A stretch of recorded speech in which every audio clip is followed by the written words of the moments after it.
A gente sabe que depois dos ataques do 8 de janeiro, um departamento dentro da Secretaria de Comunicação da Presidência passou a se dedicar a esse tema das milícias digitais, das fake news, né, e avaliar, enfim, como é que a gente sofre o impacto do discurso de ódio, propagação de desinformação. Queria te perguntar, secretário, o que o senhor pode trazer para a gente de atualização sobre o funcionamento da milícia digital bolsonarista e, principalmente, se já tem um raio-x de como é que a gente pode combatê-la? Olha só, primeiro eu acho que vale a pena esclarecer o seguinte: a Secretaria de Políticas Digitais ela foi criada pensando muito em políticas públicas, medidas de regulação, esforços, digamos assim, no atacado, para enfrentar a desinformação no atacado, né? Não no dia a dia, na infantaria e no varejo. Ao mesmo tempo, a SECOM tem áreas, tem uma área de comunicação institucional, tem uma área de análise de estratégia, que estão dedicadas a pensar a estratégia mais, digamos assim, infantaria contra a desinformação. Nós temos dialogado muito, o ministro Paulo Pimenta toma essa como uma das prioridades, mas acho que um dos desafios é o seguinte: você, nesse momento em que houve a virada, né? O presidente Lula ganha a campanha, toma posse, todos os holofotes se voltam para a SECOM. Só que a hora que você faz um raio-x, entende como é que estava a SECOM não tinha, era uma SECOM do Bolsonaro, sem estrutura real para trabalhar essas questões, porque eles faziam isso pela paralela. Eles não faziam isso com toda uma estrutura de contratos oficiais ali da SECOM. Então, basicamente, você passa a ter uma responsa de ser o centro, vamos dizer, o centro de gravidade do enfrentamento à desinformação, mas sem nenhuma estrutura para isso. Então, o que os secretários que estão envolvidos, o que a gente está fazendo é trocar o pneu com o carro andando, e aí isso passa por alguns desafios. Por exemplo, a questão do monitoramento, né? Eu diria, a hora que a gente olha para o monitoramento que é necessário para compreender a comunicação hoje nas redes, é um monitoramento com alta complexidade, com uma capacidade de leitura em tempo real, com capacidade de você produzir respostas comunicacionais em tempo real. E isso é algo que você precisa organizar a partir de uma estrutura que combine esforços de governo com esforços de quem está, digamos assim, no front, né? Uma parte disso são os próprios partidos, são as redes da sociedade civil, são influenciadores, são personalidades. Então, eu acho que o papel que a SECOM, que o ministro Pimenta tem puxado, é muito no sentido de a gente conseguir fazer uma leitura precisa da realidade. Nós temos acessos aos dados de governo naquilo que é mais quente, importante, relevante, e fornecer esses dados para quem quer disputar a verdade nas redes, né? E aí, qual que é o grande desafio? O bolsonarismo se alimenta de uma rede também, de uma capacidade de inteligência própria, uma rede muito capilar construída ali desde o processo de impeachment da Dilma, a própria eleição do Bolsonaro e durante seu governo. Então, você não enfrenta isso de uma hora para outra em pé de igualdade. Você precisa entender que é uma batalha de médio prazo, conseguir tomar as decisões certas agora e ir constituindo força para fazer essa batalha nas redes. Eu tenho uma pergunta. Primeiro, obrigado pela presença aqui no programa. Um tema muito importante, um tema ao qual a gente também se dedica muito. E antes, só esclarecer para as pessoas, isso é muito importante, e a gente ficou mal educado no sentido de aprender da maneira errada qual a função da Secretaria de Comunicação, né? Por causa do governo Bolsonaro. Tudo isso que tem que ser feito com as redes sociais, né, não é para derrotar o bolsonarismo e para ajudar o PT ou o Lula. Vamos lembrar que a gente está falando de algo que tem que permitir que todos os brasileiros tenham acesso a informações que não sejam fake news, que pessoas não tenham sua reputação destruída, empresas tenham o seu negócio destruído por causa de coisas que não deveriam estar circulando. Então, é muito importante, porque a gente viu no governo Bolsonaro o aparato do Estado funcionando para favorecer um projeto político específico de um partido, de uma família, etc. E não deve ser assim, ao contrário. E não é como está sendo feito hoje. Então, muito importante, porque eu vejo as pessoas falando assim, mas caramba, a gente tem que fazer ou não sei o que para garantir a nossa próxima eleição. Está errado. Está errado. Quem tem que garantir a próxima eleição do Lula, se ele quiser se reeleger, é o PT, a equipe de marketing do PT, etc. Não é a Secretaria de Comunicação, porque ela funciona para todos os brasileiros e brasileiras. Então, dito isso, que é importante dizer, porque senão as pessoas ficam achando que o aparato do Estado tem que funcionar para um partido ou para o outro. Eu tenho uma pergunta, e o Pedro Barciela está aqui por conta disso, que é o seguinte: isso envolve, e você falou agora, isso envolve muita ciência. Isso envolve muita ciência. Então, por exemplo, eu li uma vez um paper muito interessante, um artigo muito interessante da Universidade de Trento, na Itália, fazendo simulações matemáticas mostrando o papel dos fact-checkers, né? Que são os checadores de fato, entrarem rapidamente no circuito quando a inteligência consegue detectar que uma coisa viralizou como fake news e imediatamente entrar como um imunizador, como algo que serve como vacina para que aquela curva, que sempre toda notícia tem uma curva que tem um pico e depois ela vai caindo, e eles chamam de tail, né? Que é ali a cauda do negócio que vai durando para frente. Então eles fazem simulações e mostram a importância da velocidade de você identificar e entrar com o checador de fatos. Tudo matemático, científico. E não é matemática básica. A pergunta é: existe essa preocupação de trazer a ciência, de trazer os pesquisadores, de trazer a matemática? Porque às vezes eu vejo iniciativas que trazem influenciador, eu acho legal pra caramba, traz o outro que tem muitos seguidores, eu acho legal pra caramba, mas eu acho que se a gente não entrar na ciência, na matemática, na parte de dados, a gente não vai conseguir enfrentar esse problema. Depois até de você falar, acho que é legal ouvir o Pedro também, mas eu queria saber o que tem de esforço nesse sentido científico para poder combater isso. Sem dúvida, Edu. Bom, primeiro que o Pedro conhece isso de criancinha, faz anos que ele está dedicado a isso, dando informação todos os dias, trabalhando, né, em esforços, tanto esforços de campanha, esforços privados, e acho que o Pedro tem toda a condição de iluminar a conversa de por que esse olhar mais com uma metodologia organizada, com uma pegada científica é importante. O que eu posso dizer? A SECOM de hoje não pode ser a SECOM de 2010.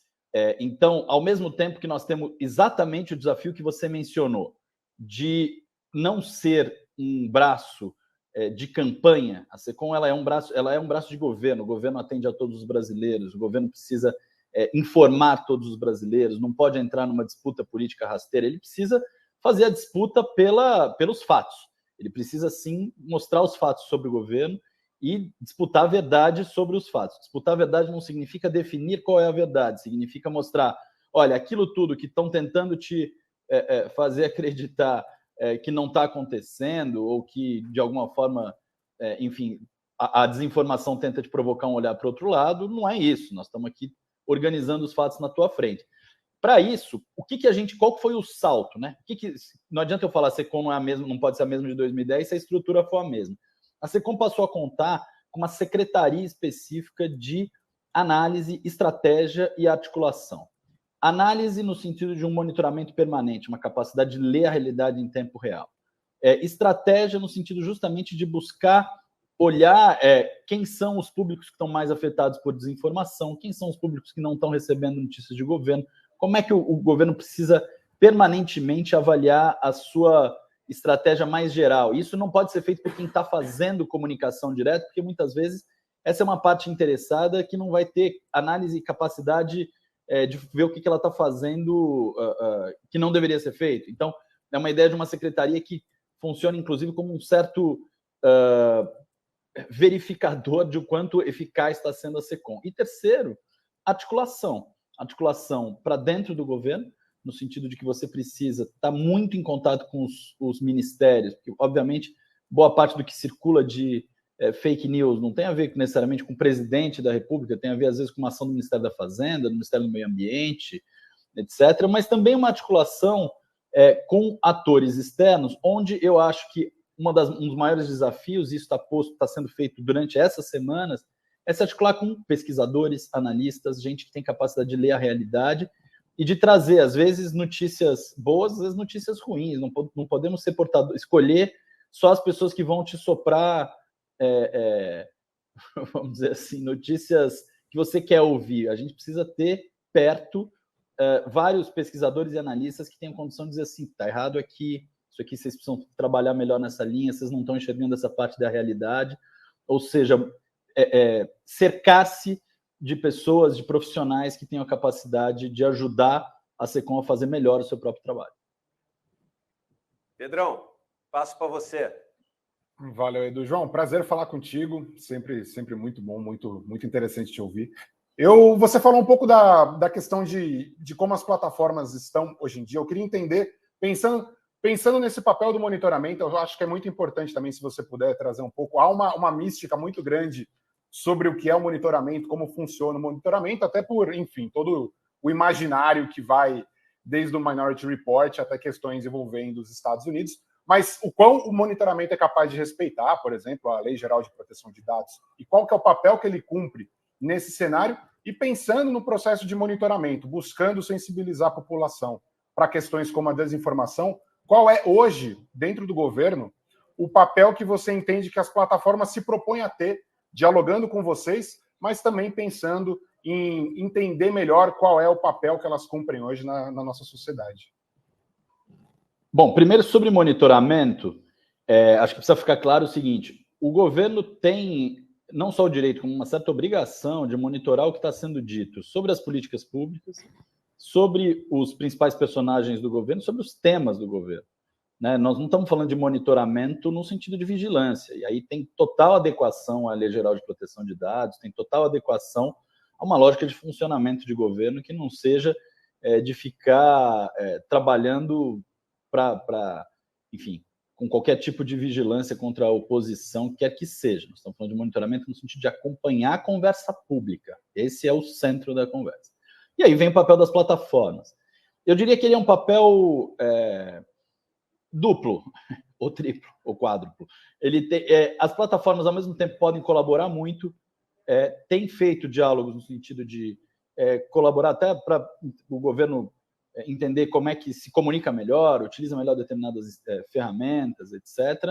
As plataformas também são parte interessada, de certa maneira. O trabalho que eu estou fazendo, né, um trabalho de coordenação da Secretaria de Políticas Digitais, é um trabalho que olha para a estruturação da conversa, portanto, para a discussão de regulação de plataformas, de políticas, às vezes, de fomento e sustentabilidade de atividades jornalísticas, esse tipo de coisa.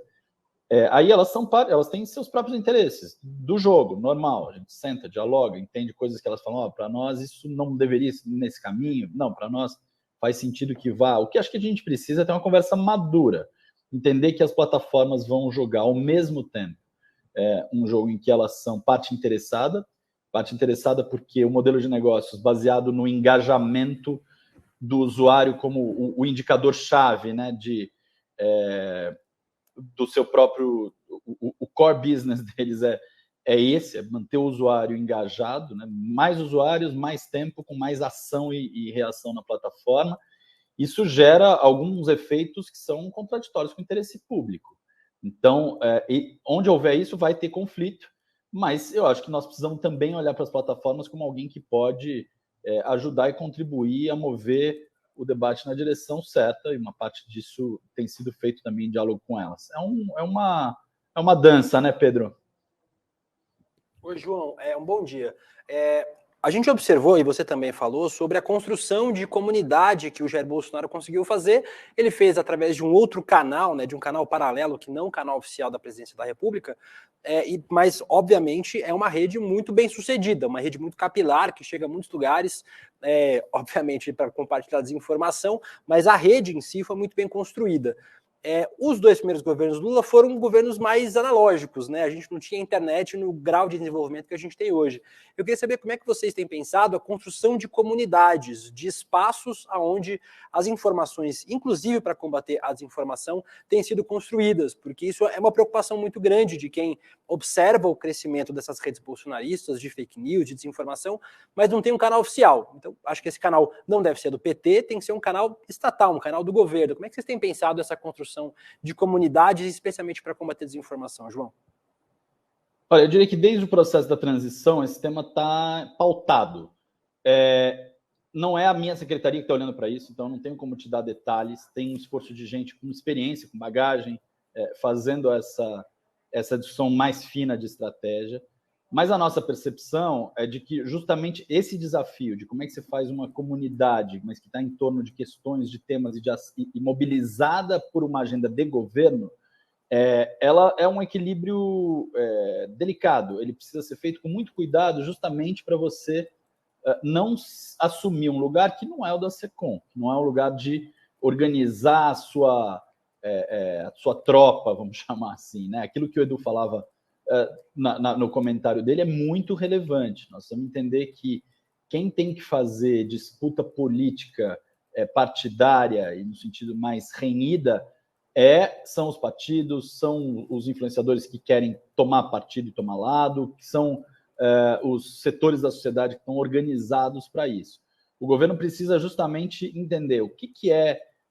É possível a gente construir, por exemplo, uma comunidade de quem vai defender determinadas políticas. A gente viu o que aconteceu com o censo ano passado. A gente viu o que aconteceu com as vacinas ao longo desse tempo, em que não só não havia propaganda de governo, como havia desconfiança plantada sobre o governo, né? O censo, nós tivemos um nível de não respostas. Eu tenho uma prima recenseadora, já fez 3 censos. Ela fala, nunca viu o que aconteceu dessa vez. Nós precisávamos, se a gente tivesse num outro cenário, para a gente poder fazer avançar determinadas políticas de interesse público, nós precisamos de grupos organizados para isso, né? E aí acho que entram o papel dessas comunidades, mas elas precisam ter um papel realmente organizado em torno do interesse público. Não pode ser algo que se confunda com uma organização partidária, e é nessa direção que a turma que está olhando para isso com mais atenção, a Secretaria de Comunicação Institucional, o Departamento de Canais Digitais, está pensando essa história.